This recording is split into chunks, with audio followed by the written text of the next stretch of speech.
The Galactic Combat Academy's training hall fell silent as Instructor Vexstar's 6 eyes swept across the assembled cadets. The towering Krillion's chitinous exoskeleton gleamed under the harsh fluorescent lights, each segment reflecting the fear in the young warriors' faces. "Today, you face the Apex Predator simulation," Vexstar announced, his mandibles clicking with each word. "One of you will enter the arena with the synthetic Vorthak, a creature engineered to test the limits of combat readiness." 23 cadets stood in formation.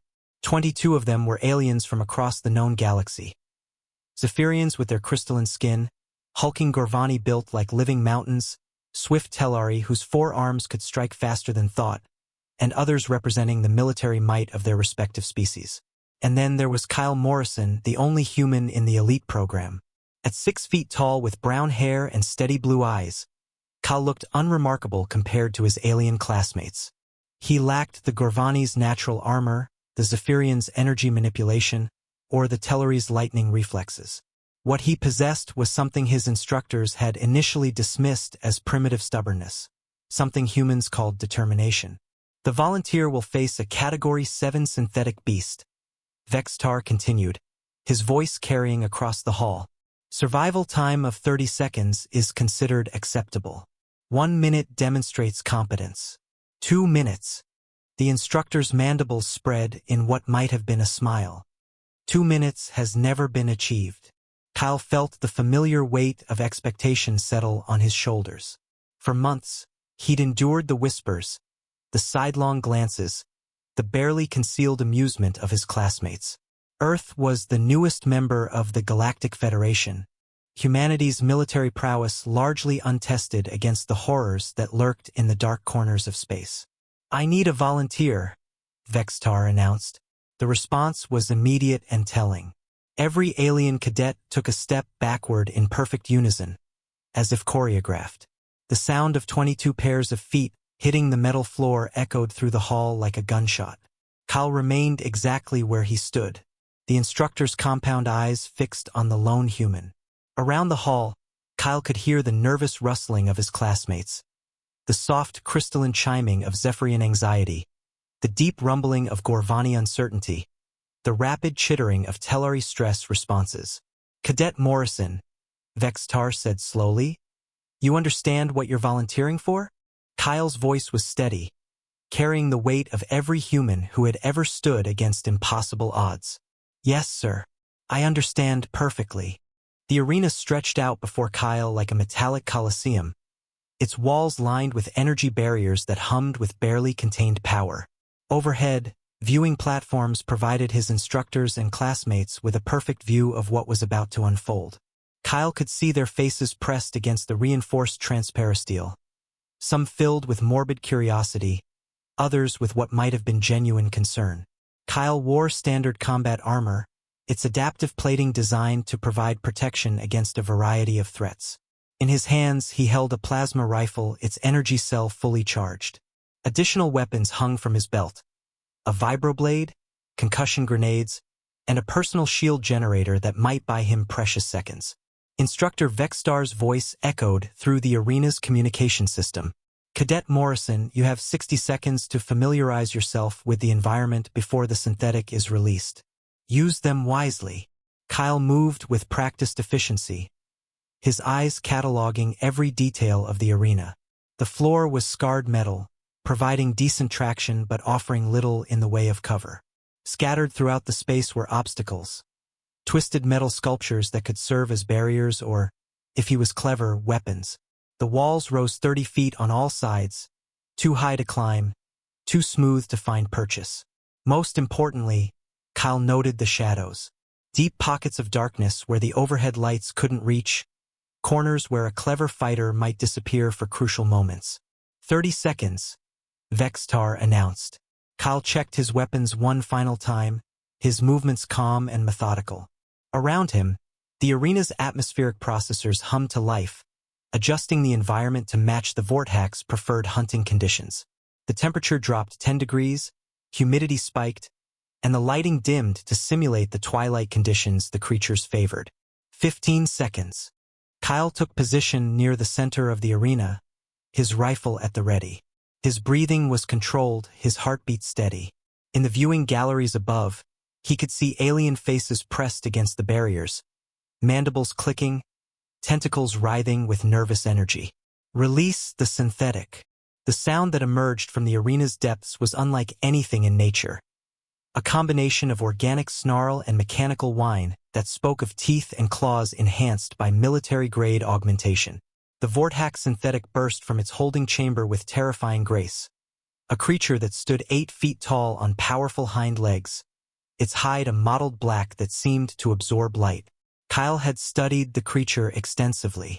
Vorthaks were apex predators from the nightmare world of Kethmore, beings that had evolved to hunt the galaxy's most dangerous prey. The synthetic version retained all of their natural advantages while adding military-grade enhancements. Reinforced claws that could shred battle armor, reactive camouflage that made them nearly invisible, and most terrifyingly, a primitive but cunning intelligence that learned from each encounter. The beast's 6 red eyes fixed on Kyle with predatory focus. For a moment, predator and prey regarded each other across the arena floor. Then the Vorthak moved. The synthetic Vorthak moved with fluid grace that belied its massive size, crossing 20 feet of arena floor in a single bound. Kyle dove to his right, rolling behind one of the metal obstacles as plasma fire erupted from his rifle. The shots struck the creature's hide, leaving scorched marks but failing to penetrate its enhanced armor. Kyle's mind worked with the cold clarity that came from months of training. The creature was fast, but it moved in predictable patterns, the same hunting behaviors that had made the real Vorthak successful on their homeworld. Kyle had spent hours studying combat footage, memorizing every movement, every tell that preceded an attack. The Vorthak's claws scraped against metal as it rounded the obstacle, moving with the confidence of a predator that had never known defeat. Kyle was already moving, sliding under a low-hanging piece of debris as the creature's massive form passed overhead. 1 minute, Vexstar's voice announced, though Kyle barely heard it. The human rolled to his feet and opened fire again, this time aiming for the creature's eyes. The Vorthak's reactive camouflage flickered as the plasma bolts struck home, one of them finding its mark and destroying a sensory organ in a spray of synthetic fluid. The creature's roar shook the arena walls, a sound of rage and pain that sent several alien cadets stumbling backward from their viewing positions. Kyle used the moment of disorientation to put distance between himself and his opponent, sliding across the arena floor toward another cluster of obstacles. But the Vorthak was learning. Instead of charging directly at Kyle's new position, the creature began to circle, its remaining eyes calculating angles of attack. Kyle could see the intelligence behind those predatory orbs, the synthetic mind processing information and adapting its strategy. Kyle dropped his empty rifle and drew his vibroblade, the weapon's edge crackling with molecular disruption energy. At the same time, he activated his personal shield generator, surrounding himself with a shimmering barrier of protective force. The Vorthak struck with renewed fury, its claws raking against Kyle's shield in showers of sparks. The barrier held for 3 strikes, 4, then began to flicker under the sustained assault. Kyle waited for the perfect moment, then deactivated the shield and rolled between the creature's legs, his vibroblade slicing deep into the synthetic flesh of its thigh. The Vorthak stumbled, black fluid spurting from the wound, but its recovery was almost instantaneous. A massive claw swept down toward Kyle's head, missing by inches as the human threw himself sideways. 2 minutes, came Vexstar's announcement, and Kyle could hear the amazement in the instructor's voice. Kyle was breathing hard now, his armor scored by near misses, his left arm bearing a shallow cut from a glancing blow. The Vorthak prowled just beyond reach, its movements more cautious now, showing the creature the respect it had initially denied him. But Kyle wasn't trying to survive anymore.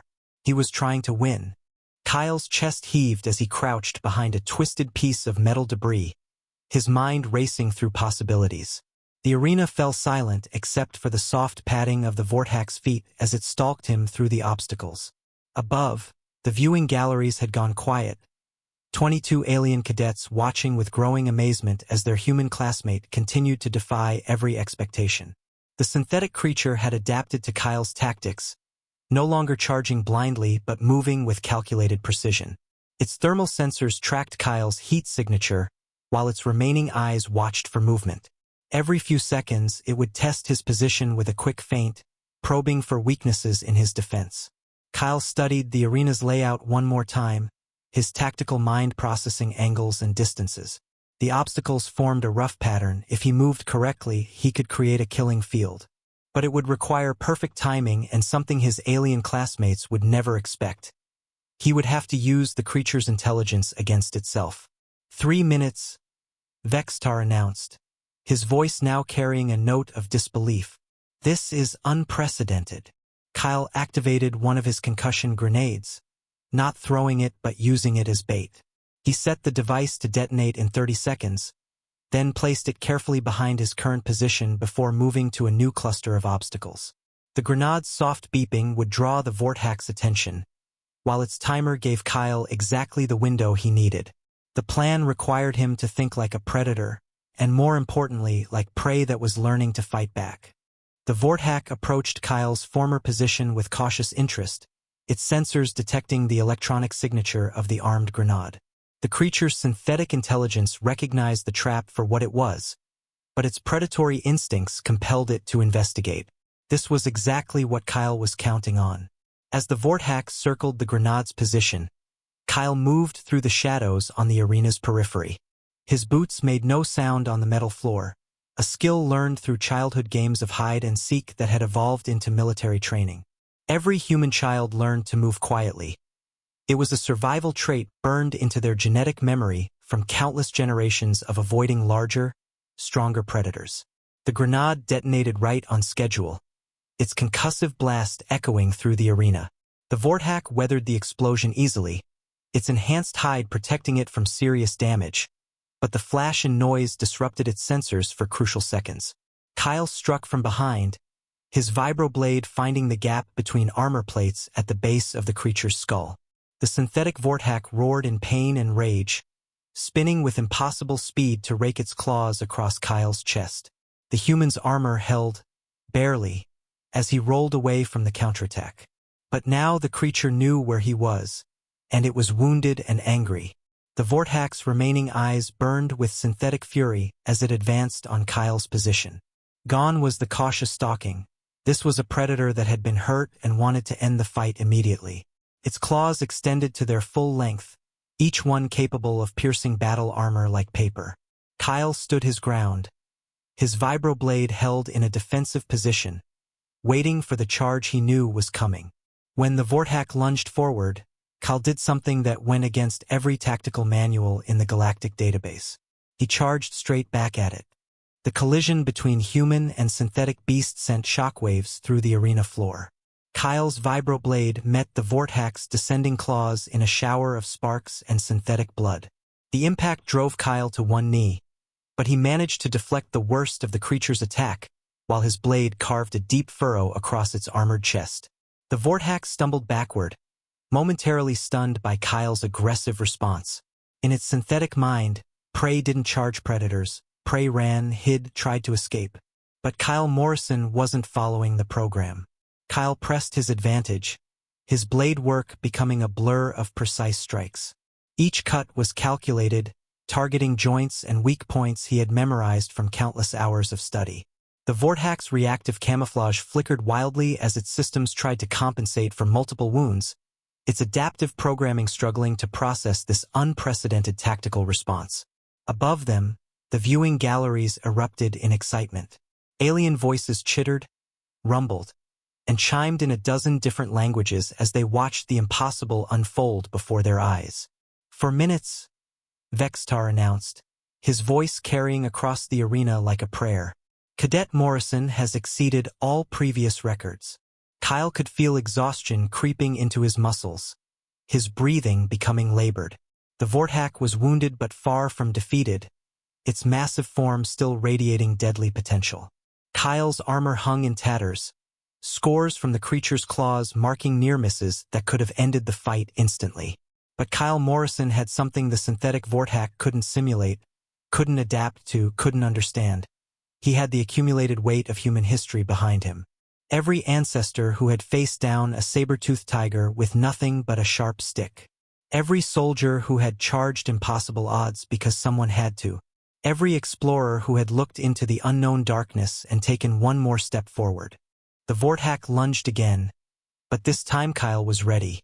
He sidestepped the creature's charge and brought his vibroblade up in a perfect arc, the molecular disruption field slicing cleanly through the synthetic beast's neck. The arena fell silent as the Vorthak's massive form crashed to the metal floor, its red eyes dimming as synthetic neural pathways shut down one by one. Kyle stood over the fallen creature, his chest heaving, his blade still crackling with energy. Blood ran down his left arm from a deep cut, and his armor would need complete replacement, but he was alive. More than that, he had won. The silence stretched for long moments before it was broken by a sound no human had ever heard in the Galactic Combat Academy. Applause. It started with Instructor Vextar, the Krillian's mandibles clicking in rapid appreciation. Then it spread to the viewing galleries as alien cadets pressed against the barriers, their various appendages creating a cacophony of approval that echoed through the arena.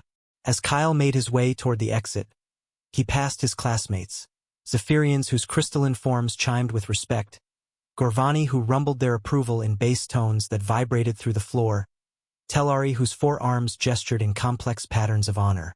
Later, in the Academy's medical bay, Kyle received treatment for his wounds, while Instructor Vextar filed his report. The Krillian's compound eyes studied the human with new interest as medical drones sealed cuts and repaired damaged armor. "Tell me, Cadet Morrison," Vextar said finally, "what made you volunteer when every other cadet stepped back?" Kyle considered the question while a medical drone applied synthetic skin to his arm.